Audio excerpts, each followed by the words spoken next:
Assalamualaikum warahmatullahi wabarakatuh. Bismillahirrahmanirrahim. Innal hamdalillah nahmaduhu wa nasta'inuhu wa nastaghfiruh wa na'udzu billahi min syururi anfusina wa min sayyiati a'malina. May yahdihillahu fala mudhillalah wa may yudlil fala hadiyalah. Asyhadu an la ilaha illallah wahdahu la syarikalah wa asyhadu anna Muhammadan 'abduhu wa rasuluh. Allahumma salli ala Muhammad wa ala ali Muhammad wa biyassir wa la tu'assir bitammim bil khair. Rabbi shrah li sadri wa yassir li amri wahlul 'uqdatam min lisani yafqahu qawli. Allahumma iftah alaina hikmataka wanshur alaina min khazaini rahmatika ya arhamar rahimin. Al-Malikul Quddusus Salamul Mu'minul Muhaiminul Azizul Jabbarul Mutakabbir. Subhanallah ya amma yusyrikun. Wallahul khaliqul bari'ul musawwiru lahul asma'ul husna. Yusabbihu lahu ma fis samawati wal ard wa huwal azizul hakim. Wala haula wala quwwata illa billahil aliyyil azim. Wala manja minallah illa ilaih. Amma ba'du. Sidang jemaah yang dirahmati Allah Subhanahu wa taala, mudah-mudahan kita semua tergolong dalam golongan hamba-hambanya yang benar-benar bersyukur. Amin ya rabbal alamin. Bagi memberkati lagi majlis kita pada malam yang penuh barakah ini, mari sama-sama kita mulakan dengan Ummul Kitab Al-Fatihah. A'udzu billahi minasyaitonir rajim. Bismillahirrahmanirrahim. Alhamdulillahi rabbil alamin. Ar-Rahmanir Rahim. Maliki yaumiddin. Iyyaka na'budu wa iyyaka nasta'in. Ihdinas siratal mustaqim. Siratal ladzina an'amta 'alaihim ghairil maghdubi 'alaihim waladdallin. Amin. Amin amin ya rabbal alamin. Alhamdulillah, summa alhamdulillah ala kulli ni'mah. Bertemu lagi kita pada malam yang penuh barakah ni, Yaumul Jumu'ah Sayyidul Ayyam. Mari kita sama-sama perbanyakkan selawat dan selang ke atas junjungan mulia Nabi Muhammad sallallahu alaihi wasallam. Innallaha wa malaikatahu yusalluna 'alan nabi ya ayyuhallazina amanu sallu alaihi wa sallimu taslima. Allahumma salli ala Muhammad ya Rabbi salli alaihi wasallim. Allahumma salli ala Muhammad ya Rabbi salli alaihi wasallim. Allahumma salli ala Muhammad ya Rabbi salli alaihi wasallim.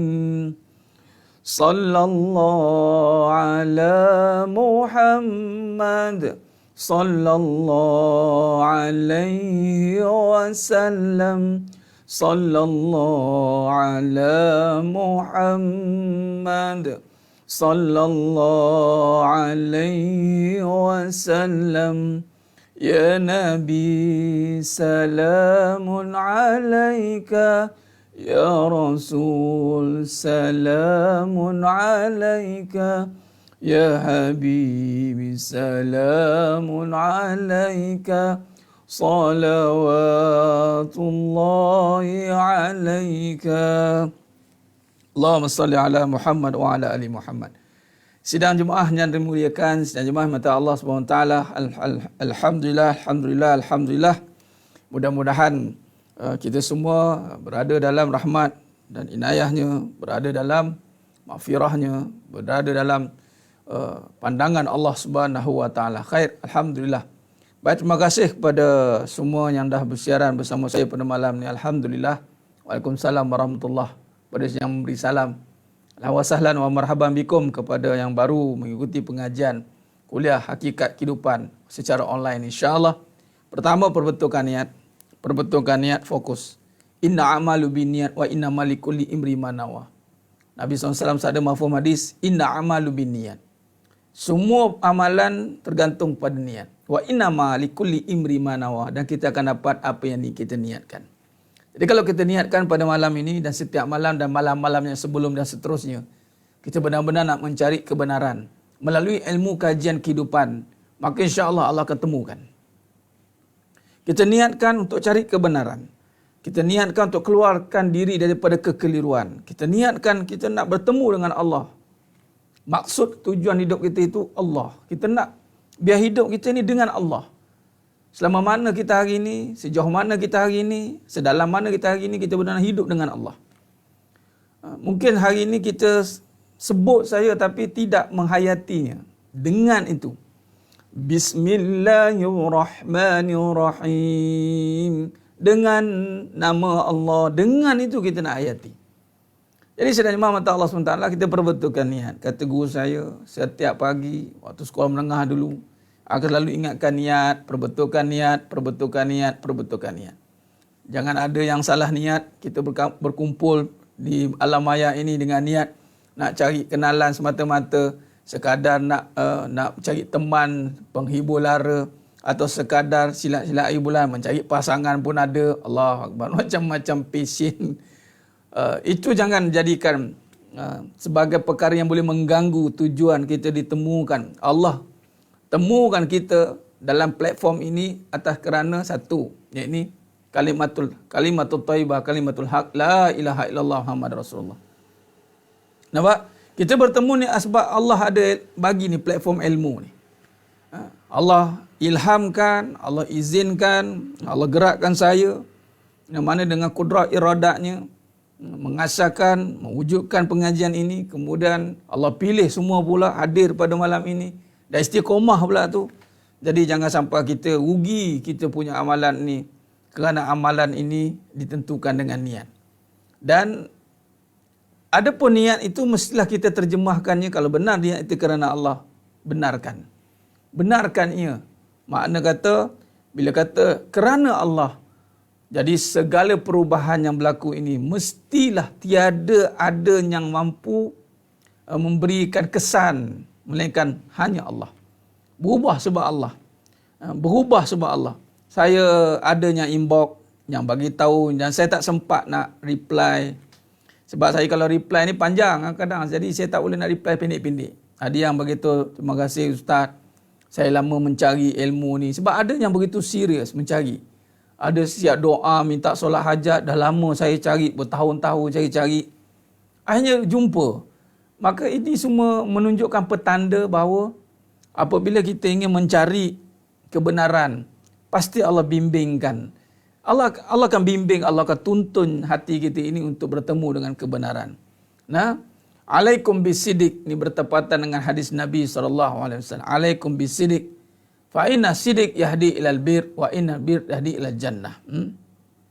Baik, jadi sedang jemaah mata Allah SWT, alaikum bisidik, hendaklah kamu berkata benar, berkata jujur. Fa inna sidik, sesungguhnya kejujuran itu, kebenaran itu, yahdi ilal bir, akan memimpin kita kepada kebaikan. Wa innal bir, dan sesungguhnya kebaikan itu akan memimpin kita ke yahdi ilal jannah, menuju pada syurga. Dan dalam ini kita semua faham, semua tahu, dan kita semua nak menuju ke syurga Allah Ta'ala.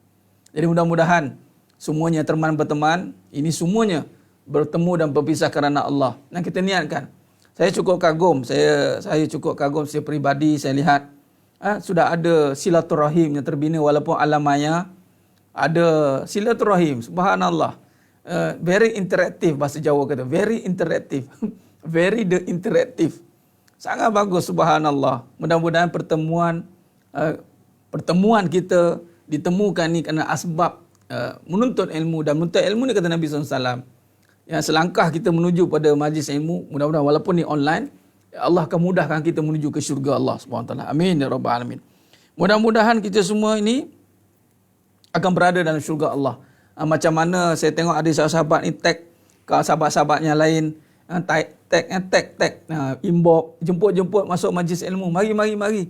Begitulah nanti apabila kita berada di syurga, jemput mari jemput, kita jemput, kita nak sama-sama masuk ke syurga. Nah, mungkin ada yang amalan subhanallah dalam ni yang lebih hebat, mungkin dia diam silent reader saja, atau dia komen. Mungkin mana-mana ni doakan kita sesama supaya yang menonton ni semuanya menjadi sahabat til jannah. Allah Akbar. Sahabat til jannah. Kita nak masuk syurga sama-sama. Itulah Nabi SAW. Apa bezanya Nabi SAW dengan iblis. Apa bezanya? Kata seorang syekh ni, dia tanya dekat anak murid dia. Kamu tengok itu kelab malam katanya? Ya. Sekiranya kelab malam itu dihancurkan turunnya bala, adakah kamu suka? Maka anak murid dia kata, ya mestilah suka. Kerana kemungkaran hancur katanya. Maka si syekh ini kata kepada anak murid dia, samalah kau seperti iblis. Terkejutlah anak murid ni. Kenapa pula ya syekh? Kerana yang hancur itu mati dalam kekufuran.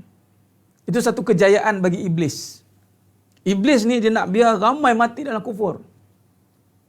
Qala fa bi izzatik la ughwiyannahum ajma'in illa ibadaka minhumul mukhlasin. Surah As-Sad ayat 80-83. Iblis ni dia suka tengok ramai orang kufur, kafir. Seronok biar mati jahat, suka. Kalau kita suka tengok orang mati dengan kejahatan, kita bukan ikut Nabi SAW. Sebab Nabi SAW sedih. Nabi kalau boleh seboleh-bolehnya nak satu, biar ramai. Nabi berbangga dengan jemaahnya ramai masuk ke dalam syurga. Nabi cukup berbangga. Nabi SAW sampai meletakkan diri Nabi sebagai cagaran. Siapa yang selawat kepada Nabi SAW itu sebagai cagaran. Grantor. Siapakah penjamin kita sebagai manusia? Nabi SAW. Mafhum hadis Nabi kata, sesiapa yang menziarahiku di Raudah, seakan-akan dia menziarahi Nabi ketika hidup. Bayangkan Nabi SAW dah wafat meninggalkan kita pun, Nabi bagi jaminan Nabi tak tinggalkan kita. Allahu Akbar. Seakan-akan jumpa Nabi. Allahumma salli ala Muhammad wa ala ali Muhammad. Itu bezanya dengan Nabi dengan umat-umat lain. Beza. Sehingga kan Nabi Musa AS minta nak jadi umat Nabi SAW. Jadi ini yang membezakan hati nurani seseorang itu apabila dalam jiwanya itu ada cahaya nur. Bila masuk nur ni, ma fi qalbi ghairullah nur Muhammad sallallahu la ilaha illallah. Bila dalam hati ada nur, ada cahaya, apa yang akan keluar pada cahaya? Cahaya ni akan menerangi kegelapan. Jadi orang yang dalam kegelapan, orang yang dalam kesusahan, orang yang dalam kemaksiatan, orang yang dalam hatinya penuh dengan kebaikan, dia akan suluh kejahatan itu dengan kebaikan. Ini orang yang benar.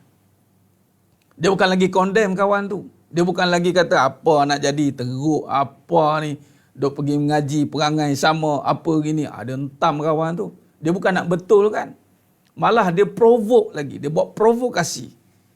Sebab itu dengan Nabi SAW yang datang dengan penuh keadaan hidupnya yang tiada arah menentu ni, datang jumpa Nabi, selesai masalah. Terungkai segala kekalutan. Terungkai segala kekusutan. Ini yang kita nak bawa. Dan ini bertepatan dengan tajuk yang kita nak bincangkan pada malamnya penuh barakah ni, pada sifat yang seterusnya Nabi SAW itu fatonah, kebijaksanaan. Dan kebijaksanaan ini kata kuncinya adalah apabila kita takkan kematian sebagai sandaran kepada perbahasan itu, mati. Orang yang bijak kata Nabi SAW adalah orang yang buat persiapan untuk mati. Dan bila mati, apa yang kita akan fikir? Dua.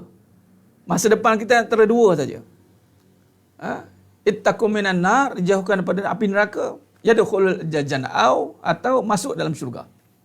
Nampak? Itu masa depan kita. Bila kata masa depan kita di syurga atau neraka, ini konsep iman. Siapa yang ragu benda ni, hancur. Yang iman. Jadi harapan itu ada pada keadaan syurga atau neraka, dan masing-masing kata Nabi, subhanallah, Nabi begitu optimis, begitu positif. Nabi ni bukan kata fikir lagi dah. Nabi dia punya keyakinan mengatasi semua. Sebab Nabi SAW yakin Nabi ni ma'rifatullah. Nabi kenal Allah. Apa kata Nabi? Semua umatku yadkhulul jannah. Nampak? Nabi buat satu penyataan tu. Illa aba. Kecuali yang tak nak. Nampak? Jadi sebenarnya mata Allah SWT. Semua yang ada dalam ni ibaratnya begitulah. Yang menonton dalam ini semua masuk syurga. Kecuali yang tak nak masuk syurga. Ada juga yang tak nak ke Ustaz? Nampak? Ada juga yang tak nak. Kata sahabat pada Nabi SAW. Ada. Siapa? Yang menentang sunnahku. yang menentang suruhan Allah, yang menentang segala perintah Allah, itu yang tak nak. Atau bahasa mudah, banyak komen, banyak cikadak dia panggil. Allahumma salli ala Muhammad wa ala ali Muhammad. Baik. Jadi senerjemah mata Allah Subhanahu taala. Dan inilah jalan taurik nubuwah. Para nabi bermula dengan Nabi Adam AS, turun seterusnya pada berakhir pada Nabi SAW itu khatamul anbiya. Membawa cahaya. Dan cahaya ini dimasukkan ke dalam jiwa, menghidupkan jiwa. Dia kita ni membangunkan manusia ini adalah dengan membangunkan jiwanya. Jiwanya dibangunkan dengan cahaya, bukan dengan benda. Jiwa ni tuan-tuan dibangunkan dengan cahaya, bukan dengan benda. Saya pada malam ni saya terpanggil nak kongsi satu kebenaran lah tentang selawat ni. Allahumma salli ala Muhammad. Siapa yang nonton malam ni atau yang ulang tengok ni dapatlah. Nak bagi tahu sebenarnya bang mata Allah SWT. Ada ibadat, saya nak kongsi bab ibadat amalan. Ada amalan yang mali, perlukan harta. Ada amalan yang badani, perlukan tenaga saja, khidmat. Baik, amalan yang melibatkan badani ini, ini tidak perlu dibincangkan lagi sebab nak tak nak dia buat. Badani, khidmat, contoh solat. Contoh banyaklah amalan yang melibatkan badani. Etika lain amalan yang tidak melibatkan duit. Amalan yang tidak melibatkan duit. Tapi amalan yang melibatkan duit, mali ini, dia ada kekangan kat mal lah, harta. Sebagai contoh, haji, umrah. Sebab tu dalam bab rukun Islam yang kelima tu haji ni, ulama kutkan bagi yang berkemampuan. Baik, berkemampuan ini bukan saja dari sudut harta tapi tenaga. Tapi yang utama tu harta lah. Itu ibadah mali. Baik. Saya bagi tahu. Dengan asbab saya minta kepada Allah SWT satu petanda. Saya beberapa tahun yang lepas lah dengan Ustaz Ghazali Ibrahim, adik pada arwah Ustaz Asri Ibrahim. Saya pergi umrah waktu tu dengan beliau. Ustaz Ghazali Ibrahim kata apa? Entah kalau beramal ni, Allah akan bagi petanda. Petunjuk tentang amalan itu, suatu amalan itu ada dipanggil natijah kesan. Dipanggil fadilat, fadail amal. Fadail kita, fadail amal tu, fadilat amal. Sebab kesan daripada amalan tu akan membuat kita makin nak beramal. Makin nak beramal. Itu kesan dia. Makin kita yakin, makin yakin. Sebab Nabi Musa AS pun minta Allah tunjukkan. Nabi Ibrahim AS pun minta tunjukkan keyakinan. Supaya kita ni lebih yakin. Bukan minta petunjuk. Sebab tak yakin tidak. Kita minta tu supaya kita nak beramal lagi. Nak lagi. Supaya kita nampak kesan dia. Baik. Apa yang berlaku pada saya nak kongsikan. Amalan badani dan mali ni digabungkan dalam konteks umrah. Saya bagi tahu. Sepanjang tempoh mengajar ni tuan. Tak tahulah, mungkin ramai lagi lah tu guru ustaz dapat pengalaman ni. Tapi bagi saya pengalaman kebenaran ni satu pengalaman cukup indah lah. Kerana yang pertama, Allah ingatkan saya melalui perjalanan pergi ke umrah. Apatah lagi nak pula PKP ni tersekat. Ni nak Zulhijjah ni. Yalah, ada yang kata umur 60 lah, kalau 70 lah, kalau 80 lah, yang belum lagi lah sepanjang tempoh 80 tahun, haji tak ada tahun ni. Macam tu lah. Berskala besar. Walaupun zaman-zaman dulu kalau buka sirah ada berlaku, tapi tempoh kita zaman 20-an era moden ni, ini yang first time berlaku lah. Jadi sebelum PKP tu bulan 12 tu, Allah takdirkan saya pergi menunaikan umrah ni tanpa duit. Allahu Akbar. Dan pergi tu pula di saat yang nak bagi tahunya hujung tahun bulan 12 dengan pengurusan sekolah macam-macam lah. Pentadbiran urusan ni memerlukan waktu itu. Sangat memerlukan dari segi penglibatan kita, dan waktu itu kita bersimpangan. Ibarat kata ginilah, masalah. Kita nak selesaikan masalah di hujung tahun ni pun takbiran macam-macam lah masalah. Ada yang pergi jumpa saya, Ustaz, saya nak pergi umrah ni, macam mana Ustaz nak? Masalah ni Ustaz banyak ni. Saya nak pergi, nak selesai masalah. Boleh kalau pergi, jangan ada masalah. Dia ingat cara macam tu. Tapi saya tak cerita, malam ni saya cerita. Waktu saya pergi tu tuan-tuan, memang tengah bermasalah. Nak uruskan masalah pengurusan manajer, macam-macam lah kita ni. Apa nak tadi takdir Allah Ta'ala, Allah buat saya pergi tanpa duit. Every single cent, tak ada. Dan bukan sekadar itu lagi, diberi duit. Tidak cukup dengan itu. Satu jemputan yang Allah takdir saya untuk bawa satu kumpulan ni, dia panggil grup elit. Elit group, VVIP group dalam 6 orang lah. Dan saya menjadi private mutawif waktu itu untuk manage 2 orang anak cucu dia, laki dan seorang suami dia lah, laki, suami isteri pergi. Dan yang jadi menariknya, saya pergi kat sana dan saya diberi peluang untuk, tak apa ustaz boleh ni, tak apa kita orang okey. Saya hanya jumpa mereka waktu lepas maghrib, lepas isyak, bagi briefing. Kemudian waktu tawaf, beberapa. Selebih daripada itu Allah berikan satu peluang saya all out di sana, tak ada orang kacau. Allah. Dan waktu pergi tu yang package high end je. Package satu package tu 18,000 je. Pergi hotel yang paling mahal dekat Madinah waktu tu. Oberoi. Yang paling mahal dekat Mekah, Dar Al-Tauhid. Waktu tu kemuncak saya, ya Allah. Nak kaitkan dengan Nabi SAW ni, waktu tu kita ni kalau ada masalah kita ingat kita kena cari orang lain dulu, manusia, dalam bentuk manusia ni kita kena cari orang lain. Rupanya kita ada masalah, kita kena cari Nabi SAW. Dan pergi Mekah tu dah selesai masalah lah. Kita ingat masalah ni diselesaikan dengan duit. Masalah ni diselesaikan dengan orang jumpa. Tapi kita jumpa Nabi SAW tak seakan-akan macam jumpa Nabi. Sedangkan Nabi kata dah, mafhum hadis. Kalau pergi ziarah Nabi tu makna jumpa Nabi lah tu. Tinggal lagi tak jumpa secara syariat, tetapi hakikat. Nampak? Jabizah, ya Alhamdulillah.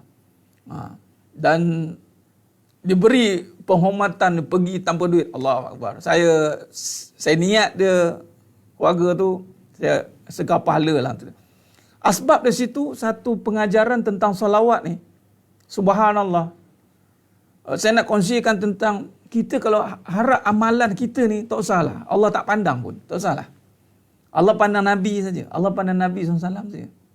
Kita ni macam kita lah nak jumpa seseorang, mesti ada perantara, wasilah dia panggil. Kita nak kenal kepada seseorang, mesti ada yang memperkenalkan.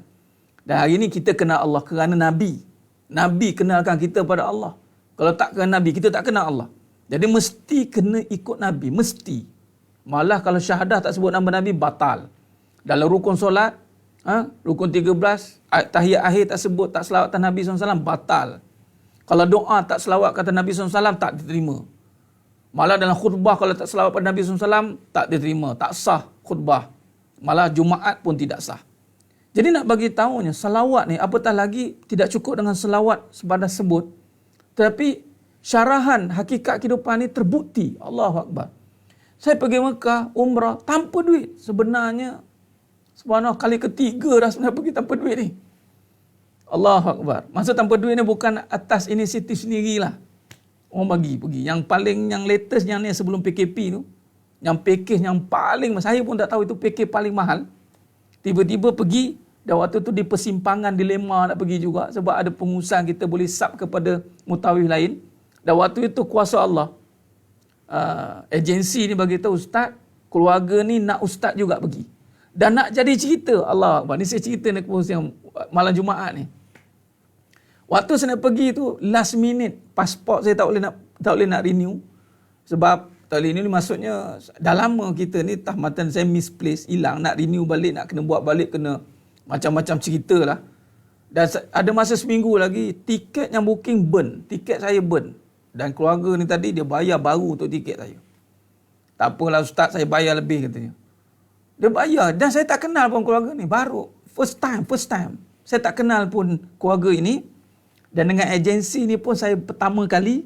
Dengan keluarga ni pun pertama kali. Dan bila selidik, rupanya one of the VIP yang menguruskan Sultan. Sultan mana saya tak sebut. Allahu Akbar. Dan saya tengok subhanallah. Saya tak kenal keluarga ni. Malah lepas habis umrah tu langsung lost contact. Tak adalah nak jumpa kata mesej ke terima kasih lah sekian-sekian. Saya tak kenal. Dengan agensi ni pun saya pertama kali. Dalam pertama kali itu Allah angkat pergi jumpa. Dan waktu tu memang saya ada masalah. Memang ada masalah. Bukan tak ada masalah. Memang tak ada masalah ni mati je. Orang hilang akal tak ada masalah. Nampak? Jadi sebenarnya mata Allah SWT. Maka di situ saya nak share lah. Di Madinah Allah izinkan masuk dekat Madinah. Allah masuk dekat Madinah. Allah izinkan saya trip pergi kat Madinah. Kemudian baru ending last pergi kat Mekah. Waktu ni saya tak bawa jemaah konsep travel mana-mana. Tapi akan datang lepas dah buka nanti, yang saya open nanti mana-mana kita buat secara intrapersonal, close up. Lepas kita bersitu Allah bagi ilham banyak. Antara waktu-waktunya kena jaga, subhanallah. Waktu maghrib isyak jangan keluar, duduk kat dalam.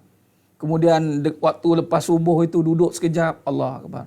Banyaklah antaranya di Madinah itu subhanallah. Ya saya doakan semualah yang menonton pada malam ni subhanallah berkat tawasul dengan nama dengan salawat kepada Nabi SAW, semua yang menonton, yang mendengar pada malam ni dan yang menyumbang pada saya semuanya, insya-Allah Allah jemput pergi ke Makkah insya-Allah. Kali ni pergi dengan betul-betul penghayatan, dengan jemputan, bukan dengan duit. Hari ini kita pergi sekarang kata kena ada duit, ustaz kena ada duit. Sekarang PKP, mana duit tak laku nak pergi Makkah. Mana boleh? Dengan izin. Nampak? Dengan izin. Dan saya dah melalui dan merasainya. Subhanallah, subhanallah. Dan di saat itulah satu tamparan hebat pada diri saya lah. Ini saya nak cerita saya ni bukan apa. Nak kaitkan dengan selawat ni. Dia ada sentimental value kat situ. Sebab kita tahu, tapi nak beramal ni kadang-kadang kita perlukan ada dorongan kan. Kita perlukan ada, dia panggil ilmu, itu panggil ilmu yakin. Tak apalah, saya kongsilah ilmu itu.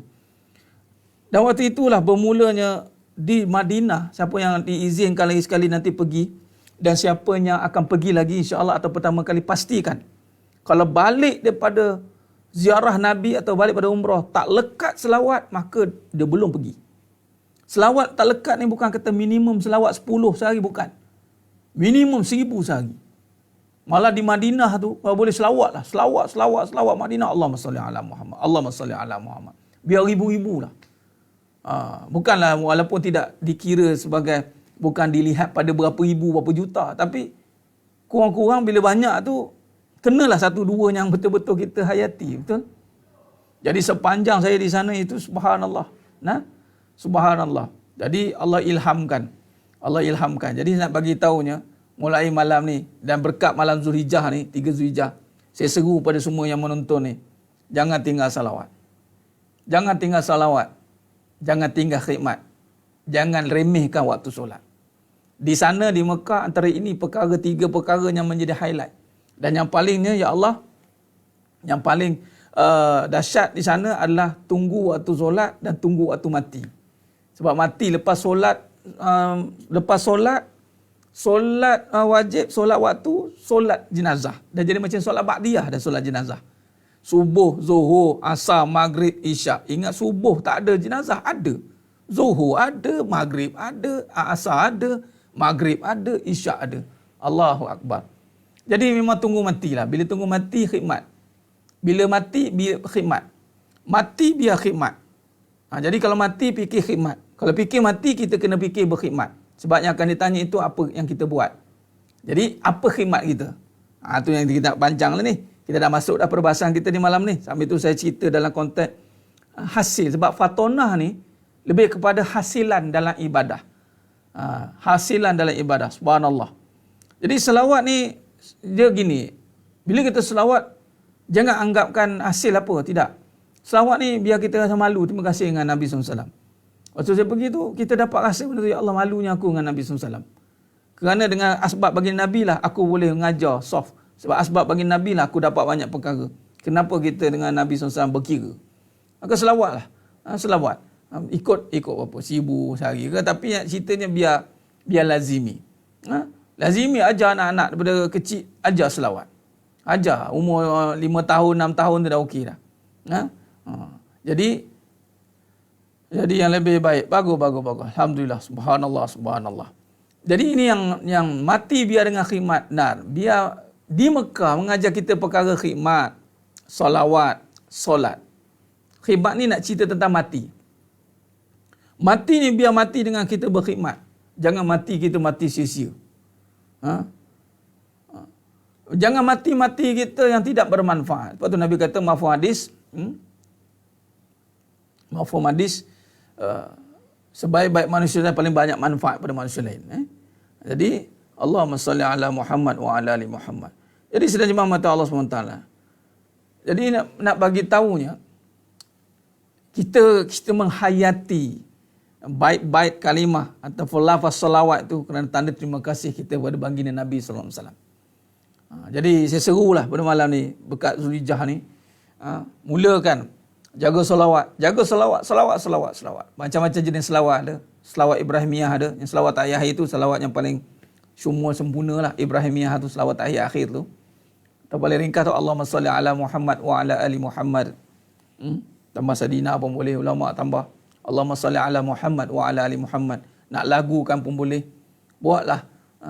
Amalkan selawat tu benar-benar kerana Nabi SAW, bukan kerana apa-apa. Tapi saya nak bagi tahunya, Nabi SAW ni, sekiranya Nabi ada sekarang lah, Allah Akbar.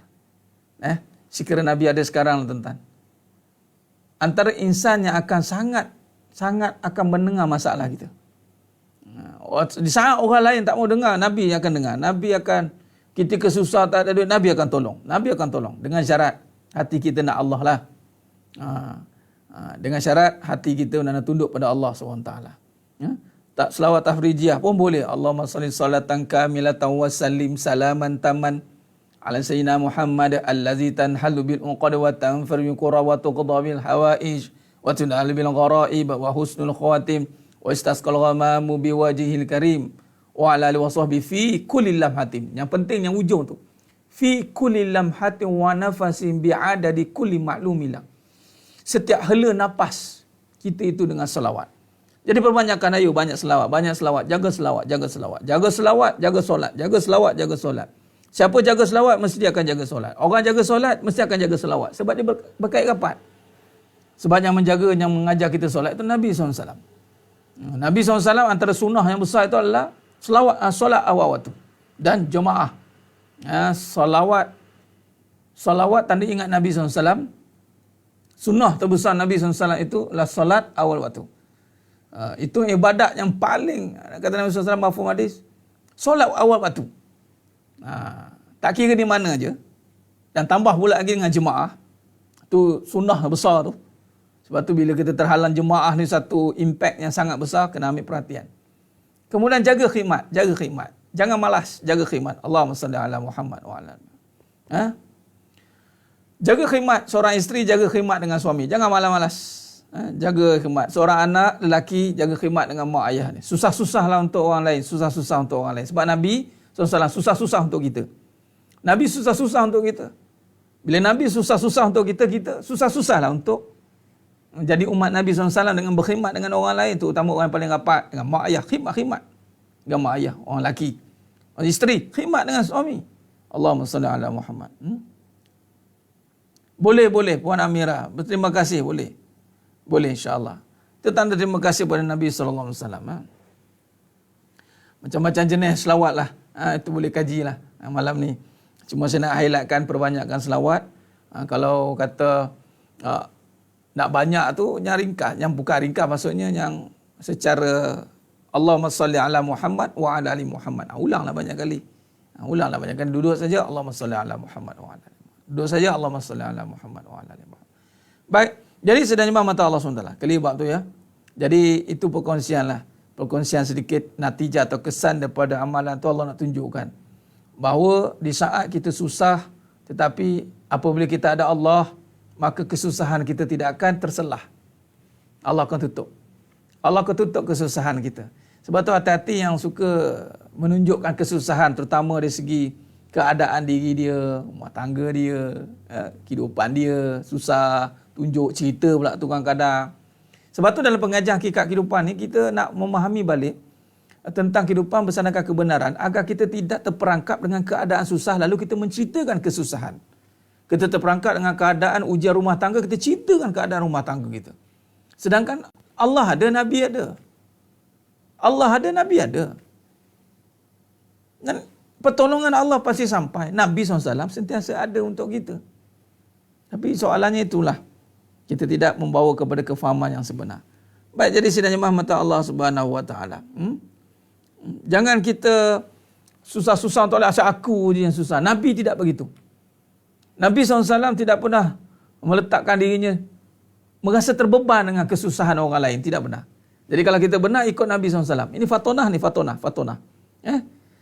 Sebab apa macam mana kita nak kita panggil husnuzan, sangka baik ni, apabila kita lihat Nabi SAW. Kita tengok Nabi SAW, kita akan tahu bersangka baik sebenarnya. Sebab Nabi SAW itu antaranya yang sepatutnya mendapat segala kelebihan di sudut keduniaan lah. Maksudnya tak payahlah nak sibuk-sibuk, ambil tahu hal orang.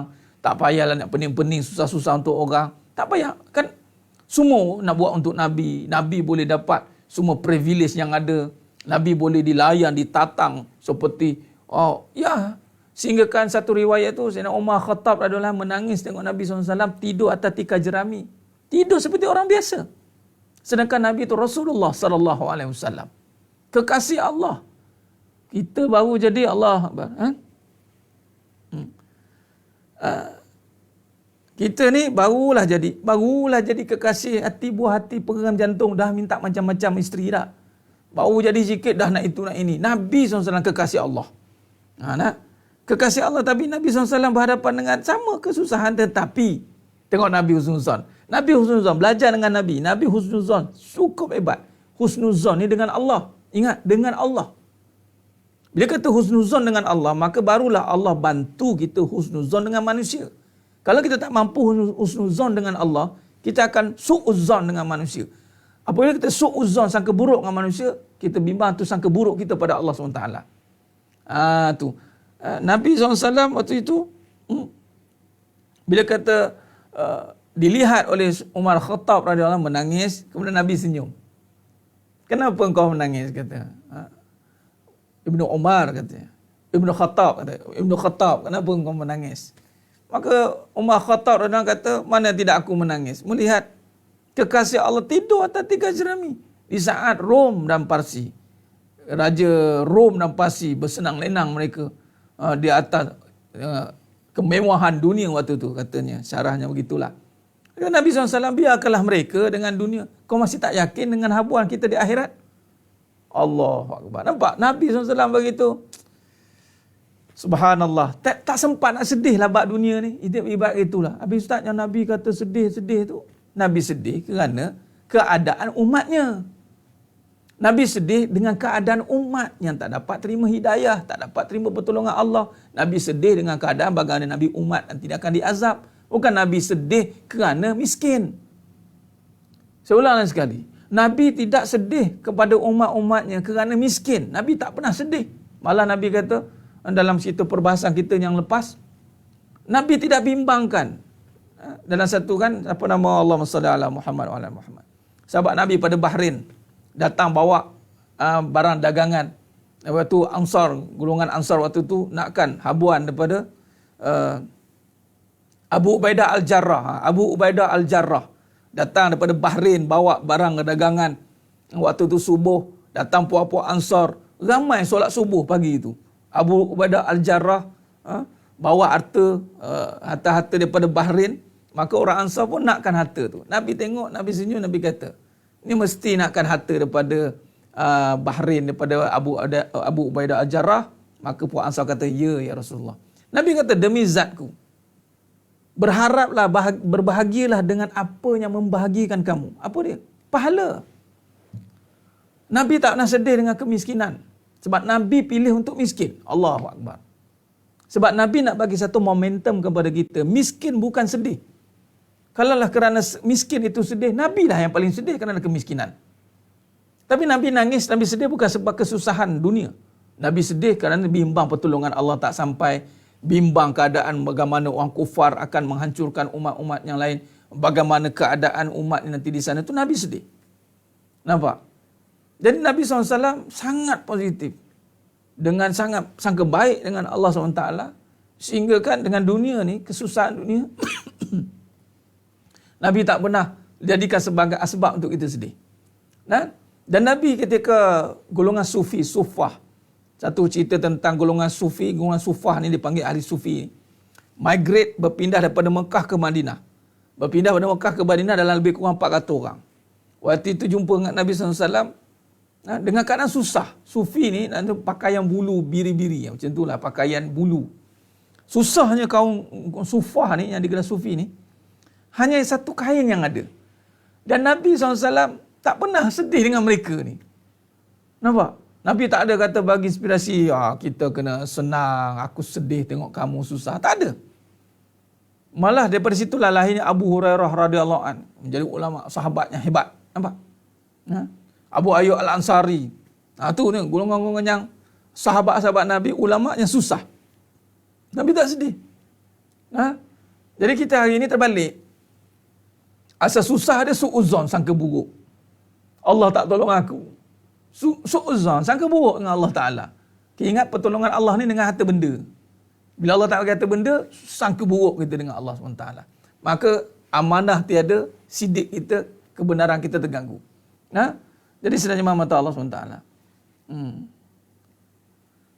Nah, Puan Fazilah tidak jadi kesalahan mengadu pada Nabi SAW. Maka al-ulama warasatul anbiya. Jumpalah orang-orang yang ulama, yang arif, mengadulah pada yang arif. Al-ulama, jadi tak salah lah kalau nak mengadu. Jangan mengadu dengan Syekh Google, Bawang Rangers, mengadu dengan orang yang kecewa, kecundang, orang yang kecewa berkali-kali. Dia mengadu, aku nak tanya. Lepas tu buat grup pula tu. Grup WhatsApp wanita lara. Grup GWMS, contohlah, WS. Grup-grup yang apa? Buat ada. Dalam tu dia cerita semua. Satu kepala. Saya ramai pengikut ustaz. Pengikut apa? Dah spesien sama. Memanglah ramai. Maksudnya jangan mengadu dengan selain yang ulama'. Mengadulah dengan orang yang arif, lagi di bab-bab kehidupan. Jangan tanya pendapat dengan orang yang salah. Jangan tanya dengan orang yang punah sihat. Jangan tanya dengan orang yang pernah mengalami traumatik. Jangan pernah bertanya dengan orang yang dah kecewa dengan dunia. Jangan. Nabi tak pernah kecewa dengan dunia. Nabi tak pernah kecewa dengan dunia. Walaupun dunia ni sifatnya ibarat bangkai kambing, Nabi kata. Walaupun dunia ini wamal hayatad dunya illa mata'ul ghurur. Walaupun dalam perjuangan Nabi SAW itu, pak saudara Nabi syahid di medan perang Uhud, Sayyidina Hamzah dikunyah. Nabi tak nak kecewa. Nabi dihalau di Mekah, tempat kelahiran Nabi SAW, dihalau. Nabi tak nak kecewa. Jadi belajarlah dengan orang yang tidak pernah kecewa dengan dunia. Ni tanya orang, pengalaman saya ni, saya tengok laki semua sama. Apa hal laki pula sama? Saya dah masak cerai 10 kali dah. Cerai 10 kali. Saya dah faham perangai lelaki. Faham macam mana? Berdasarkan kajian saya. Kajian pula tu. Jangan belajar dengan orang pernah kecewa. Kekecewaan tidak mengajar apa-apa erti pun. Melainkan kekecewaan mengajar erti penderitaan. Belajar dengan kecewa, dia akan bertemu derita. Sebab tu saya tekankan hakikat kehidupan. Agama tak pernah mengajar dengan kecewa. Agama suruh belajar dengan Nabi. Belajar dengan Nabi, belajar dengan Quran. As-sunnah, Al-Quran dan As-sunnah. Kan Nabi kata, tinggalkan kamu 2 perkara. Kalau berpegang dengan ini, tidak sesat. Al-Quran dan As-sunnah. Sebagai contoh perbincangan kita malam ni, sepanjang-panjang kita bincang ni. Bersanakan Al-Quran dan As-sunnah. Sebab itu terungkai satu persatu. Terungkai satu persatu kekeliruan, kekusutan. Kalau nak berhujah, silakan. Kita tengok macam mana. Sebab ini semuanya kata-kata kebenaran. Tak ada cerita pengalaman. Even tadi pun saya cerita. Bukan cerita pengalaman diri saya. Cerita tentang pengalaman Nabi SAW. Selawat tentang Nabi, tentang Mekah. Bukan cerita tentang diri. Allahumma salli ala Muhammad wa ala ali Muhammad. Baik. Jadi sedang jemaah mata Allah Subhanahu Wa Taala.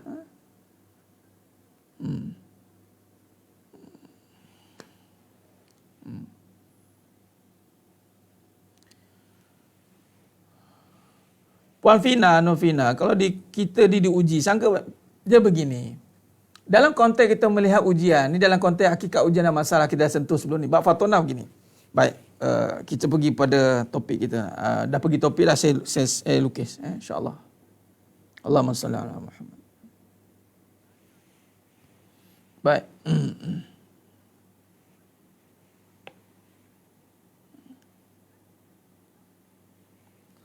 Lain saya bermasalah, tak kisah apa ujian pun. Apa bentuk masalah ni, persoalan. Masalah ni namanya persoalan. Masalah ni itu persoalan. Masail. Ujian, persoalan. Kita akan soal benda yang kita tak tahu. Bila je jadi persoalan? Bila tak tahu. Baik. Bila tak tahu, sebab itulah kena ada ilmu. Kena ada ilmu. Ambil tahulah dengan ilmu. Ilmu yang mana? Ilmu yang benar. Baik, sekarang ni nak tahu tentang apa? Nak tahu tentang kehidupan. Nah, bila tentang kehidupan, itu jangan cerita kebendaan. Sebab kehidupan bukan cerita tentang kebendaan. Saya nak cerita kehidupan sebagai suami, Ustaz, sebagai rumah tangga macam mana. Nah, kalau cerita sebagai rumah tangga, cerita tentang ilmu yang benar. Apa kehidupan yang benar dalam rumah tangga? Kasih sayang. Belajar kasih sayang ini apa? Ni sekarang tak belajar kasih sayang, belajar tentang si Abang Leman. Ni kebendaan ini. Maka terganggulah kefahaman kita. Allahumma salli ala Muhammad wa ala ali Muhammad. Kebendaan ini, kita buat kehidupan, kita nak tahu tentang kebendaan. Apa kebendaan? Kita nak tahu tentang suami. Ustaz pandai tengok tak suami saya? Apa pandai tengok suami? Tak kerti. Kamu tengoklah sendiri. Kadang-kadang pandai tak tengok-tengokkan isteri saya? Nak tengok macam mana? Kita mana kerti menengok-nengok ni? Tak kerti. Tak ada ni. Tapi orang nak tahulah tentang anda mau tahu pasangan anda? Mau tahu perangai? Mau tahu. Dia pun tak tahu tentang diri dia sendiri. Dia tiba nak kaji tentang pasangan. Sibuk nak kaji ni. Nak kaji kebendaan.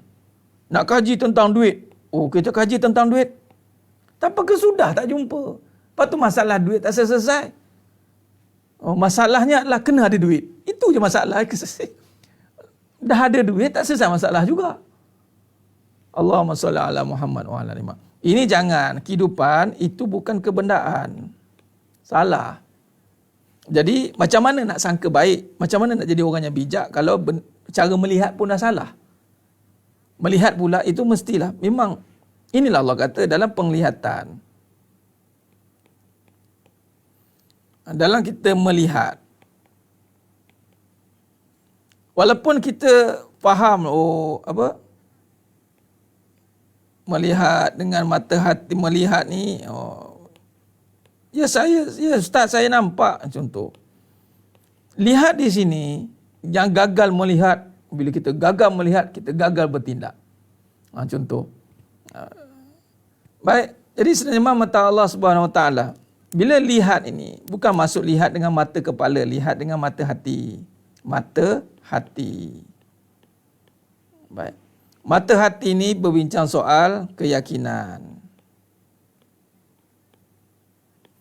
Di dalam hati kolbu tentang yakin, kolbu. Baik. Yakin ni dibangunkan dengan iman. Ni kita dah bincang. Saya nak kaitkan dengan Fatonah ni.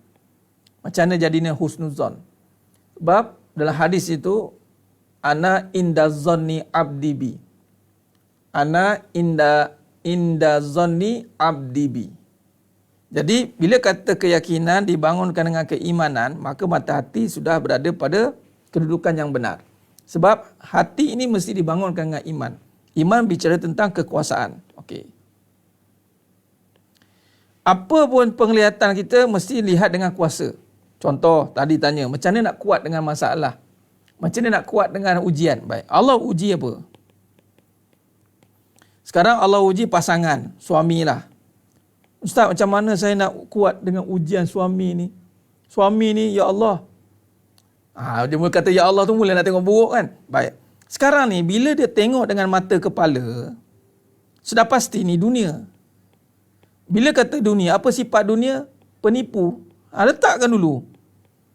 Memang penipu, buruk. Itu dunia. Habis yang selama ni, ya nafsu. Nafsu je tengok cantik dunia ni. Nafsu kan, tak dapat, beria-ria nak. Bila dah dapat, kalau tahu macam ni, cerai lah. Nampak? Bila sebelum dapat, lompat dia nak. Bila dah dapat, lompat pula nak lepas. Allahu Akbar. Kita dipermainkan. Baik, jadi, bila kita lihat suami, jangan tengok dunia ni. Tak mau. Kita dah belajar. Kita terus pergi pada aplikasi. Baik, sekarang nak tengok macam mana? Tengoklah apa yang mesejnya Allah nak sampai melalui suami ni. Itulah dia kasih sayang. Tapi Ustaz, suami saya tak sayang. La ilaha illallah. Biarlah suami itu tak sayang. Sekarang tengok mesejnya. Allah hantar suami itu untuk membawa, menyatakan kasih sayang. Tapi lagi tu, tapi kan tanpa habis cerita. Baik, sekarang ni begini. Selepas itu baru tak sayang. Lepas pada tu, lepas dah macam-macam cerita, dah macam-macam isu, barulah tak sayang. Tapi sebelum tu sayang tak? Sayang tak? Sebelum tu sayang. Mana ada orang kahwin dengan orang kita benci? Tak ada. Kalau benci, Tok Kadi bening. Nampak? Maka sekarang ni, sebelum tu sayang, mana sayang lah. Lepas pada tu jangan cerita lah. Macam-macam isu lah. Hal-hal berbangkit dia panggil. Dia panggil apa? Peraturan mesyuarat. Dalam parlimen tu. Peraturan mesyuarat. Tuan Ketua, peraturan mesyuarat. Banyaklah timbul-timbul. Distraction, distract tu. Halangan-halangan tu. Dan nak pula yang timbul tu halangan kebendaan. Makin hilanglah kasih sayang tu. Sebab sayang bermula bukan dengan benda. Sayang mula dengan jiwa. Jiwa mula dengan Allah. Tapi kita gagal nak pertahankan kasih sayang ini dengan apa? Dengan amanah. Bila kita gagal pertahankan dengan amanah. Amanah ni tentang apa? Tanggungjawab. Tanggungjawab. Tanggungjawab kan? Apa tanggungjawab tentang ni? Itulah tentang bagaimana Allah menyuruh kita. Tanggungjawab itu la tusyrik billah. Yang pertama apa? Yang pertama tanggungjawab kita jangan syirikkan Allah kan? Kita buat tidak? Kalau tak buat, habislah. Tapi kalau buat, bagus. Sekiranya dia buat, alhamdulillah. Kasih sayang ini, apabila ujian suami, lepas pada ni, biasalah ujian tu datang bila dah tak jadi, baru fikir, Allah ujian Ustaz, suami dah tak sayang. Masa sayang tak fikir ujian. Sedangkan sayang tu ujian dah. Sayang tu ujian dah. Dari awal tu pun dah kena ujian, tapi kita tak sedar. Kita ingat ujian tu adalah dengan benda pergaduhan. Sebelum tu ujian dah. Baik. Sekarang ni, bila dah macam tu, kita kena tengok dari awal. Kita kena nafikan balik. Nafikan. Dari sini kita kembalikan kepada Allah. Nafikan. Tiada kasih sayang pada suami. Okey. Bila kita nafikan pada suami tak ada kasih sayang, habis itu Ustaz, kalau tak ada, adakah kita nak terus bergaduh? Tidak. Bila tak ada kasih sayang pada suami, habis ke mana pergi kasih sayang tu? Kasih sayang itu amanah ni. Ni. Amanah ni kembalikan pada Allah dengan melaksanakan ketaatan. Teruskan taat. Kali ni Allah ujilah. Kita nak taat dengan keadaan kita tak suka pula ni. Dulu kita dah suka, kita tak buat ketaatan, kita lalai. Kali ni anggaplah tu sebagai kafarah. Kafarah kita mungkin awal dulu kita tidak amanah. Kita mungkin khianat. Okey, terima dulu. Baik, sekarang ni time bila masuk sangka baik ni? Baik, di sinilah ketika kita jiwa, tanggungjawab, amanah, yang ni akal, ini telah selari, telah sama. Maka di sinilah datangnya yang dipanggil hukum sunatullah. Sunatullah ni, apa maksudnya? Aturan Allah. Allah nak jiwa dan akal ni selari, sama. Itu sunatullah. Apa maksud? Contoh. Ketika dia mula faham, jiwanya dia faham. Faham tentang apa tadi? Isu rumah tangga. Okey, dia faham kasih sayang. Okey, faham dah. Apa faham? Kasih sayang itu sifat yang ada empunya nama. Siapa? Allah. Nama Allah. Okey, faham dah? Okey. Bila macam tu, apa yang kita kena fikirkan? Maka setelah kita faham dengan hati, maka datangkan fikiran kita. Fikirkan tentang kekuasaan Allah. Okey, macam mana nak fikir tentang kuasa Allah ini? Disokong oleh fatonah. Fatonah ni yang akan membantu kita untuk dipanggil sangka baik dengan Allah. Maknanya sangka baik ni kita mula berkata begini. Kita mula berkata kasih sayang Allah. Mula kita guna Allah pada suami tak habis-habis. Gitu. Inilah dipanggil, dinamakan husnuzan. Ana inda zonni abdi bi. Ana inda zonni. Zon ni, ini macam mana datang zon ni? Yang ni sangkaan kita lah. Zon itu sangkaannya, datang daripada fikiran. Ni datang zon ni. Baik, kita sangka sekarang ni tentang apa? Tentang dulu kita duk tengok suami. Sekarang kita alihkan pandangan tu, melihat kasih sayang Allah ni. Pada suami. Suami juga, tapi dah nombor 2 dah. Gitu. Jadi sekarang ni, kita dah letakkan balik kasih sayang Allah pada suami. Tak habis-habis. Walaupun suami itu dah habis dah dia. Habis nyanda dia. Ada tak ada, macam ada macam tak ada. Memang dia dah habis gas orang panggil. Disebabkan apa? Terpenat mungkin disebabkan kejahilan ilmu, macam-macam lah sebab adat yang bersangkut paut dengan dunia ni. Tapi kerana kita dah mula duk kaitkan dengan kebijaksanaan dan nampak dah kasih sayang itu berpunca daripada Allah, maka sayang pada suami tak habis-habis. Bukan sayang suami dah. Bukan kasih sayang pada suami dah. Kasih sayang Allah pada suami tak habis-habis. Walaupun suami itu tak tunjuk pun reaksi kasih sayang. Memang tak boleh nak tunjuk pun, nak tunjuk macam mana? Sebab kasih sayang itu pada Allah, bukan pada suami. Jadi, maka berlakulah satu, dia panggil kenyataan bahawa adanya suami kerana menyatakan kasih sayang Allah. Habis cerita. Adanya suami menyatakan dengan kasih sayang Allah. Itu saja. Sebab tu adanya Allah uji dengan cerai hidup, cerai mati. Cerai hidup, cerai mati. Hati-hati. Yang cerai mati, belajar. Belajar kenapa dah mati suami tu, dah meninggal, tetap rindu lagi, tetap sayang. Ada seorang tu, bukan seorang lah, beberapa lah kita jumpa. Dia tak boleh nak move on dengan suami dah mati. Lepas tu saya tanya, ada satu kes tu jemaah kita juga. Jemaah ni dia mengaji ikut. Saya dapat tahu yang suami dia meninggal dan suaminya ikut kuliah. Dia ikut kuliah, jadi muda lagi, umur 30 lebih. Meninggal mengejut. Takdirnya gitulah ajal. Kita pergilah. Dia punya tak boleh move on tu je. Suami saya baik, suami saya gini, suami saya. Dia sedih sampai Allah. Lepas tu dia dah okey dah. Tapi dia still nampak suami. Saya tanya, sampai dalam hati saya cakap, Allah kesian ni, ya Allah, suami dia, kita bimbang suami dia merana dalam kubur tu. Ya, dapat suami yang baik, suami yang baik dari segi perbuatan, sehingga kan isteri tak nampak Allah. Allah, macam saya cukup bimbang. Saya cakap, Puan, gini jap. Suami dah masuk, saya sampai kena bertegah macam tu. Saya cakap, sekarang suami mana? Dah masuk dalam kan? Kubur. Yang rindu lagi kat siapa? Tu, kat dalam dah. Rindu siapa? Sayang siapa sekarang ni? Waktu tu tersentak sekejap. Seakan manusia kadang-kadang kena sampuk. Ni katakan dunia ni. Saya cakap lah, kerana suami dah tak nampak, kenapa sayang lagi? Mana itulah sayang Allah. Suami dah tak ada, tapi sayang masih ada.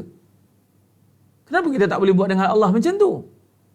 Sebab kita nampak suami baik, suami tolong basuh pinggan, suami tolong basuh kain. Suami baik, suami misali. Suami buat semua. Kalau tak ada suami semua. Dan suami pula, ya Allah, mungkin dia cakap mungkin tak sampai agama ya.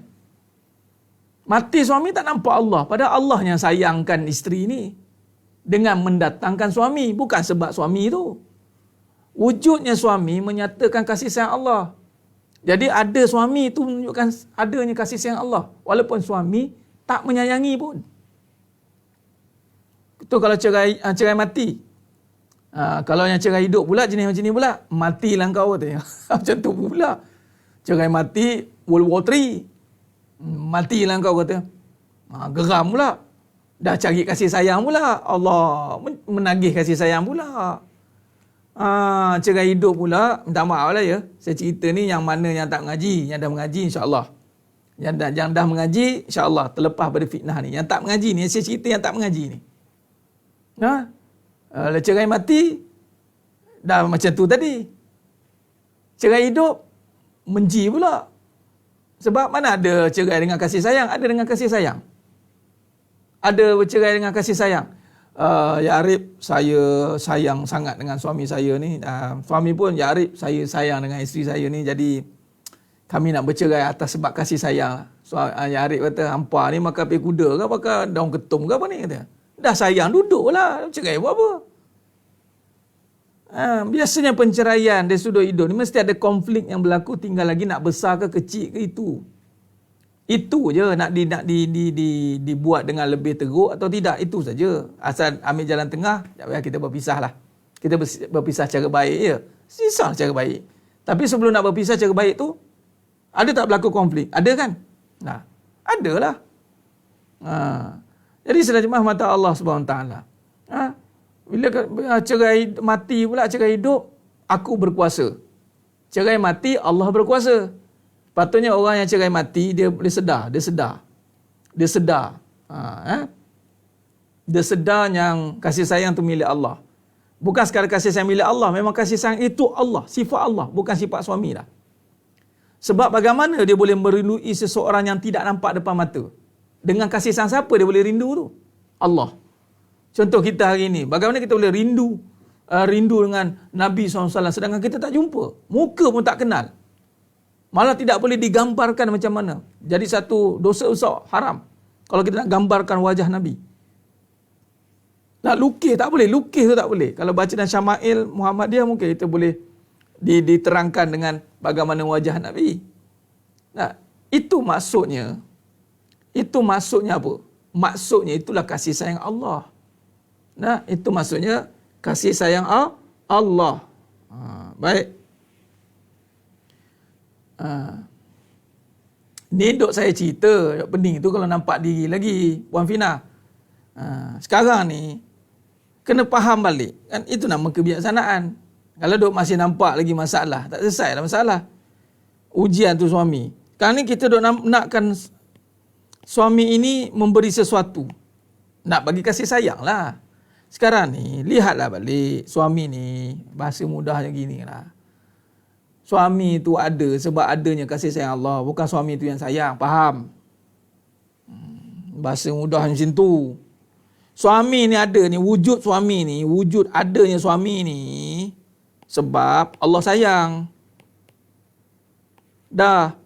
Allah nak menyatakan kasih sayang dia, bukan sayang suami. Jadi bila ada masalah dengan suami ni, jangan panik. Tu saja. Betulkan balik dengan Allah. Sangka baik dengan Allah. Betulkan balik amalan, Allah betulkan suami. Dah, habis cerita. Itu konsep dia. Apa yang payah-payah nak faham? Nak faham ni sebab masalah kita melambat. Itu nak payah nak faham. Contoh, duit. Masalah duit. Bila masalah duit ni berganggu, ustaz duit tak ada. Okey, duit ni menyatakan siapa? Sepatutnya menyatakan apa? Menyatakan kaya kan? Apa pula menyatakan kaya ustaz? Yalah ada orang kaitkan duit ni, kaya duit ni, kaya duit, kaya. Ada kaya dia duit, kaya duit, kaya duit. Baik, sekarang ni bila kata tengok duit ni melibatkan kaya, jadi sekarang ni duit ni menyatakan, bukan menyatakan orang kaya. Masalah kita ni, fatonah ni tak sampai. Duit ni kita pergi pada orang. Sebab orang tak panggil duit kaya kan? Orang ada panggil duit kaya ke? Tak ada orang panggil duit kaya. Orang panggil orang kaya. Jadi kalau ada masalah duit, itu masalah dengan apa? Ni. Nampak? Ni buka pecah rahsia ni je, pecah rahsia. Tak ada apa yang rahsia pun ilmu ni. Nampak ni duit ni. Kalau ada masalah duit ni, ada masalah dengan siapa sebenarnya? Dengan sifat ni. Jadi kalau tak ada duit, jangan panik. Sangka baik dengan Allah ni, sangka baik. Kaya tu ada. Kaya itu Allah nak menyatakan kasih sayang ataupun kekayaan Allah ada pada duit. Jadi duit tak ada, kaya Allah ada. Kaya Allah ada. Kaya Allah dulu, kini dan selama-lamanya. Tak ada duit, tak apa. Biar Allah maha kaya mengadakan duit untuk aku. Oh, steady dia cakap macam tu. Duit ada tak ada? Tak ada. Okey. Sebab apa? Allah maha kaya. Mungkin Allah tunjukkan kekayaannya dengan bagi hantar duit, bagi kat anak. Contoh. Pun boleh. Macam saya kena hari tu lagi nak pergi Mekah umrah tanpa duit. Yelah dengan duit, tapi bukan duit saya, duit orang. Macam mana orang tu boleh bagi duit kat saya dengan package? Sebab apa? Why? Sebab tu saya cakap dalam ni, saya tak perlu minta sedekah. Buat agama ni tak datang minta-minta. Saya sedap tuan-tuan semua kena fikirkan macam mana kena bagi duit ni. Macam mana kena bagi duit kat perjuangan agama ni. Macam mana? Patut tuan-tuan kena fikir. Makin sidang jemaah yang mata Allah SWT mendekatkan duit dengan kaya, makin kaya lah anda. Ni duit makin dekatkan dengan harta, makin dekatkan dengan kereta. Duit makin dekatkan dengan batu, rumah. Cuba dekatkan dengan amal. Kaya dia kaya. Kaya ni amal kan. Cuba dekatkan dengan amal. Baru nampak nanti. Jangan panik. Sebab kaya tidak pernah habis. Sebab tu orang kaya, orang tu habis. Orang ni habis. Orang ni habis. Habis. Kaya tak habis. Next. Orang lain pula orang kaya. Dah ke berapa dah orang kaya ni? Silap-silap dah ke 100,000 dah ni. Ke 100,000 satu. 100,000 satu. Dah. Ke 100,000 satu. Kan? Yang mana yang lain? Mati dah. Kaya habis tidak? Tak. Sangka baik dengan Allah. Sangka baik dengan Allah. Allah Akbar. Jadi jangan takut jangan panik. Duit tak ada, jangan panik. Relax. Sangka baik. Betulkan. Jaga iman, jaga sangkaan. Dengan kebijaksanaan. Kaitkan dengan yang kekal. Sebab itu kata kunci fatonah adalah mati. Mati ni maknanya, yang hidup siapa? Allah. Yang lain semua mati, duit mati, semua mati. Jadi jangan letak pada yang mati. Sebab tu orang kalau duk fikir duit tu yang mati tu, mati akal aku ni. Mati akal ni, dia fikir benda mati. Matilah dia. Cuba memikirkan kebesaran Allah, kaya. Kaya Allah ni. Kaya Allah. Boleh buat aku tak ada duit tapi relax. Kaya Allah. Allah kaya Allah. Nah, cuba sebut kaya Allah. Kaya Allah buat orang tu kaya. Kaya Allah buat orang tu kaya. Kaya Allah. Kayanya Allah buat alam ni tanpa perlu ada maintenance daripada orang. Kayanya Allah. Siang malam ni bukan daripada generator. Kayanya Allah napas tak habis-habis. Kayanya Allah duit laut tak habis-habis. Kayanya Allah ikan kembung kat pasar tak habis-habis. Kayanya Allah. Kayanya Allah. Berapa ramai orang makan ikan kembung sehari? Cuba bagi tahu. Sampai kembung perut. Allahu Akbar. Sampai kembung perut makan ikan kembung. Ikan kembung tak pernah habis. Kayanya Allah. Tolong tengok sifat kaya itu. Itulah fatonah. Itulah cerdik. Tapi kena matikan dululah. Kalau tidak tak cerdik. Hidup nampak makhluk yang hidup. So, makhluk mati. Tu tengok cerita National Geography tu. Tengok cerita yang bermanfaat sikit. Tengok cerita. Tengok dekat laut tu. Sebesar-besar kapal mereka pergi tarik nak ambil ikan tu. Habis ke kat laut tu? Tak habis. Tak habis. Sumber alam ni tak akan pernah habis. Di Arab Saudi tu. Tempat yang padang jarak pandang terkukur tu. Tiba-tiba boleh ada minyak. Boleh fikir ke? Bawah tu kita tak tahu dulu tak ada minyak. Tempat yang mana dulu tidak boleh ada rumput. Ada rumput sekarang ni. Jadi kayanya Allah. Kayanya Allah. Nampak? Ya. Jadi sidang jemaah mata Allah SWT, itu dah panggil fatonah. Lepas ni tukar. Sebab tu dalam konteks, ini masalah. Masalah ni bila kita tak tahu. Bila dah tahu, kita ada masalah lagi? Tidak ada. Contoh kasih sayang Allah pada suami tak habis-habis. Kayanya Allah pada dunia ni tak habis-habis. Rezeki Allah pada, sebut Allah dulu. Itu nama fatonah. Ana indazonni abdibi. Jadi, aku bersama dengan sangkaan hamba-hambaku terhadapku. Bukan ikut kita. Ini kadang-kadang kita dok faham sangkaan kita. Tengok. Sangkaan kita. Sangka buruk jadi buruk. Siapa kata? Ingat kita ada kuasa ke nak menentukan keburukan? Hebat benar kita. Oh buruk. Mulut masin. Masin bendanya. Allah takkan ikut kehendak kita. Kita yang kena ikut kehendak Allah. Barulah. Al-Malikul Mulk Yazul Jalali wal Ikram. Cuma kita bila tak ikut kehendak Allah, itu jadi keburukan tu. Itu yang jadi keburukan. Keburukan sebab tak ikut kehendak Allah. Bukan kita sebut jadi. Kita ni bukannya wali. Kuali pun jauh sekali. Tak ada nak mulut masin. Melainkan dia ni waliullah. Waliullah berkata kerana sama kata-katanya dengan sifat kekuasaan Allah. sebutnya itu dengan keyakinan pada Allah. Kaya kamu nanti ni. Kamu ni kaya. Sebab apa? Allah Maha Kaya. Sebab dia kaitkan dengan Allah. Kamu ni susah ni. Sebab apa? Kesusahan kamu ni melupakan Allah. Benda-benda yang memang betul. Nampak? Jadi, sekarang ni kena fahamkan diri itu betul-betul. Jangan ikut, Allah ikut kita. Mana ada Allah ikut kita? Inna Allah la yughayyiru ma biqaumin. Famous ayat ni. Inna Allah la yughayyiru ma biqaumin hatta yughayyiru ma bi anfusihim.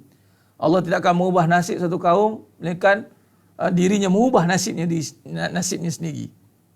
Kata ulama, nasib ni bukan kita yang ubah. Maksudnya Allah dah tentukan dah kebaikan, keburukan.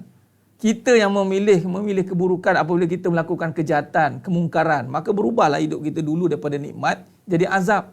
Contoh, kita ambil tempat Wuhan. Wuhan ni Allah buat dulu, tak ada penyakit. Tapi kerana mereka ubah, ikut nafsu, buat kot suka. Allah bagi sihat, semua benda dia nak melintang lalu membuju sapu. Semua dia nak makan. Allah hantar penyakit. Dah kamu sendiri yang ubah. Ubah kerana kejahilan, tak mau taat. Itu sebenarnya Allah tak pernah susahkan manusia ini. Allah nak mudahkan semua makhluknya sebenarnya. Buktinya, napas. Benda yang paling susah manusia nak buat, napas. Mana boleh ada alat nak buat manusia bernapas? Dengan napas tu datangnya jantung berdegup, darah mengalir. Ada mesin yang boleh datangkan napas. Bantuan pernapasan adalah. Ni, bila tak ada napas kan orang tu. Tak boleh. Tapi dengan napas Allah mudahkan. Nampak mana kayanya Allah. Kayanya Allah. Allahumma salli ala Muhammad wa ala ali Muhammad. Jadi itu namanya sangkaan. Jadi lepas ni, jangan mandai-mandai nak sangka benda-benda yang tidak ada ilmu kita padanya. Contoh bab rezeki. Jangan sangka buruk pada rezeki. Jangan sangka buruk pada kaya. Jangan sangka buruk pada kasih sayang. Jangan sangka buruk pada ada asasnya. Contoh, sayang ada asasnya pada Allah. Kuat ada asasnya pada Allah. Kaya ada asas pada Allah. Jangan. Apatah lagi menyekutukan pula. Jangan. Menyekutu rezeki ada dua, rezeki pada ada wujud dua rezeki. Pada rezeki ada satu, yang Allah Razzaq. Allah, rezeki Allah je. Yang ada tu itu hasilan rezeki, terjemahan rezeki, bukan rezeki secara hak, secara mutlak.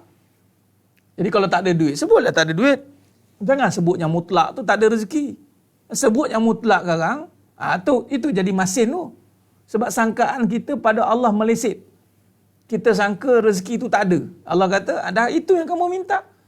Kamu tidak faham tentang aku, lalu kamu mengatakan yang batil, maka itu yang kita dapat. Allahumma salli ala Muhammad wa ala ali Muhammad. Jadi sedang jemaah mata Allah SWT. Baik.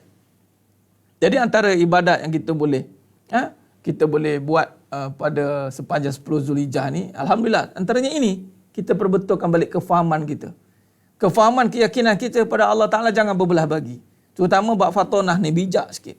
Kita biar jadi orang yang benar-benar menghayati semua dengan kekuasaan Allah SWT. Barulah kita duduk dalam sangka baik.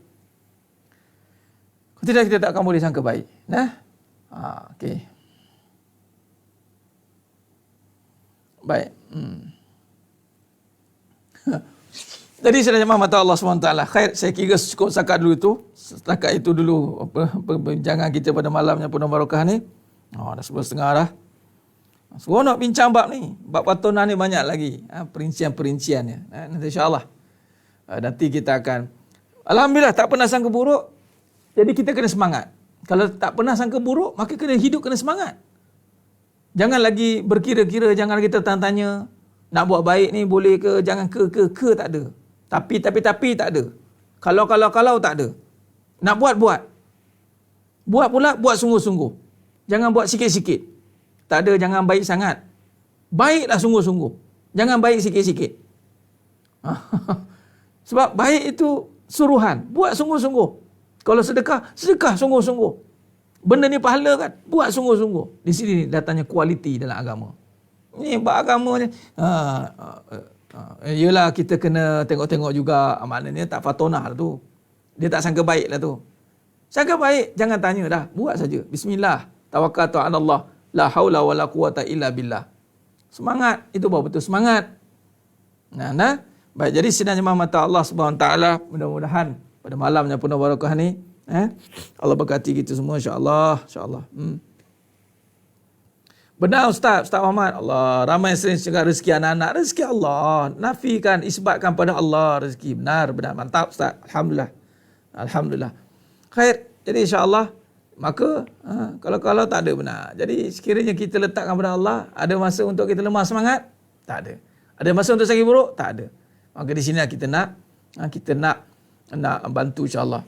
Lepas itu ceramah tenang hati, tak kisah. Masya-Allah, tabarakallah, haza min fadli rabbi. Ini semua inilah natijah daripada ilmu. Puan Sarimah Mak Ali, ini natijah. Apakah kesan untuk ilmu? Tu tenang. Tu tenang, itu kesan untuk ilmu. Tenang ini bukannya kita kadang-kadang kita terus nak beramal. Beramal ni kalau tak faham lagi gelisah. Jadi kita kena duduk bagi masa, luangkan masa untuk faham isu itu dengan ilmu yang benar. Alhamdulillah, tanda Puan Sarimah Mak Ali, sebar pada kawan-kawan, bantu mana-mananya ada kekeliruan, gelisah, yang mungkin buntu keliru, cari ilmu yang benar. InsyaAllah Allah bantu nanti. Khair, barulah kita boleh beramal dengan yakin. Beramal dengan yakin dan yakin dengan Allah. Jadi sidang jemaah mata Allah Subhanahu Wa Taala, haza min fadli rabbi. Subhanallah. Mudah-mudahan kita akan terus istiqamah dalam mencari kebenaran, mempertahankan kebenaran, menyebarkan kebenaran. Jadilah ejen kepada kebenaran. Baik, insya-Allah. Amin, amin ya rabbal alamin. Mudah-mudahan pada malamnya penuh barakah ni, Sayyidul Ayyam Yaumul Jumaah, kita teruskan perbanyakkan selawat dan salam ke junjungan yang mulia Nabi Muhammad sallallahu alaihi wasallam. Nikah sungguh-sungguh Puan Atikah. Nak nikah ke belum ni nak tanya ni? Tanya depan-depan ni Nikah sungguh-sungguh. Nak nikah ke belum ni? Puan Atikah ni. Puan Atikah Zakan dah nikah ke belum? Tanya depan-depan ni, dok petik nikah sungguh-sungguh ni. Nikah sungguh-sungguh tu macam nak nikah sungguh-sungguh? Dah pegang tangan kadi tu, suami nikah sungguh-sungguh. Sayang sungguh-sungguh. Nikah sungguh-sungguh macam mana? Dalam perkataan pun kena jelas. Nak guna perkataan sungguh-sungguh pada tempatnya. Kalau nikah sungguh-sungguh tu, maksud nikah sungguh-sungguh. Tak kena. Kalau sayang sungguh-sungguh, ya. Jadi peletakan kata-kata pun kena jelas, ya. Allahumma salli ala Muhammad wa ala ali Muhammad. Khair. Alhamdulillah. Teruskan selawat. Ingat, jaga selawat. Jaga solat, jaga khidmat. InsyaAllah kita akan selamat dunia akhirat. Amin ya rabbal alamin. Ya Haji Mak Muda, jawab. Tiba-tiba je nikah sungguh-sungguh. Nak tanya ni. Depan-depan tanya ni. Nikah. Allahu Akbar. Khair, tak apalah. Syukur setakat tu. Mudah-mudahan Allah berkati kita semua. Mohon maaf atas kata-kata yang tidak secocoknya. Terkurang kata, terkurang bicara, terkurang dalam penyampaian. Segala-gala yang kurang, mohon maaf. Mudah-mudahan Allah sajalah yang boleh menyempurnakan perbahasan kita pada malam yang penuh barakah ni. Baik, insya-Allah mudah-mudahan Allah berkati kita semua. Mudah-mudahan yang menonton semuanya dipilih oleh Allah SWT untuk dimasukkan dalam syurganya tanpa hisap. Amin ya rabbal alamin. Jadi cukup setakat itu. Aku qali hadza wa astaghfirullahalazim li wa lakum. Wa billahi taufiq wal hidayah. Wassalamualaikum warahmatullahi wabarakatuh. Kita tangguh dengan tasbih kafarah dan suratul As. Subhanakallahumma wa bihamdik. Asyhadu an la ilaha illa anta astaghfiruka wa atubu. Bismillahirrahmanirrahim. Wal 'asr. Innal insana lafi khusr illa alladhina amanu wa 'amilus solihat wa tawassaw bil haqq wa tawassaw bis sabr.